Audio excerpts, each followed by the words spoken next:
Hi friends, அஸ்ஸலாமு அலைக்கும். இன்றைக்கி வந்து நம்ம வந்து பிரெட் பீஸா எப்படி செய்யலாம்னு பார்க்கலாம். அதுக்கு நான் வந்து இது வந்து ஹோம்மேட் பண்ணி, ஸோ அதை நான் வந்து இப்படி கிரைண்ட் பண்ணி போட்டிருக்கேன். அதுக்கப்புறம் கொஞ்சமாக சீஸு, 1/4 கேப்சிகம், அதுக்கப்புறம் கோஸ் போட்டிருக்கேன். இது கூட வந்து நம்ம மைனஸ் கொஞ்சம் சேர்த்துக்கலாம். மைனஸ் சேர்த்துக்கிறேன். நான் கொஞ்சமாக தந்தூரி மைனஸும் சேர்த்துக்கிறேன். யாருக்கு தந்தூரி மயம் ரொம்ப பிடிக்கும்னு சொல்லுங்கள். எனக்கு ரொம்ப பிடிக்கும் தந்தூரி மயம். இது எல்லாருக்கும் தெரியும், நான் தெரியாதவங்களுக்காக சொல்கிறேன். பன்னீரை வந்து நம்ம யூஸ் பண்ணிவிட்டு பேலன்ஸ் இருக்கிற பன்னீர் வந்து நம்ம தண்ணி ஊற்றி இது உள்ளே வச்சுக்கலாம். அப்போ வந்து பன்னீர் வந்து சீக்கிரம் கெட்டு போகாது, ஃப்ரெஷ்ஷாக இருக்கும். நல்லா மிக்ஸ் பண்ணியாச்சு. இப்போ வந்து நான் வந்து சில்லி ஃப்ளெக்ஸ் எடுத்துக்கிட்டேன். அதுக்கப்புறம் ஆரிகன் எடுத்துக்கலாம். யாரெல்லாம் பீஸா வாங்கினா இதெல்லாம் எடுத்து வச்சுட்டீங்கன்னு சொல்லுங்கள். நான் இதை எடுத்து வைப்பேன். இங்கே பாருங்கள், மிக்ஸ் பண்ணிக்கலாம். இதில் ப்ரெட்டில் வந்து பீஸா சாஸ் போட்டுக்கிட்டேன். இப்போ நம்ம மிக்ஸ் பண்ணி வச்ச மிக்ஸை போட்டுக்கலாம். நல்லா ஸ்ப்ரெட் பண்ணி விட்டுக்கலாம்.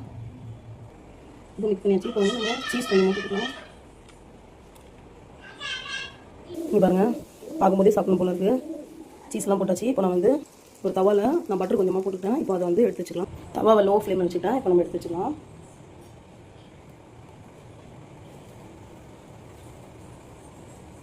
இப்போது லிட் போட்டு க்ளோஸ் பண்ணி ஒரு 5 to 5 மினிட்ஸ் வச்சுக்கலாம். சிம்லேயே இருக்கட்டும். பீஸா ரெடி ஆகிடுச்சா பார்க்கலாம். வாவ், எடுத்து சர்வ் பண்ணி கட் பண்ணி காட்டுறேன். அது எடை. வாவ், பிடிச்சிருந்தா லைக் பண்ணுங்கள், ஷேர் பண்ணுங்கள், சப்ஸ்கிரைப் பண்ணுங்கள். பாய்.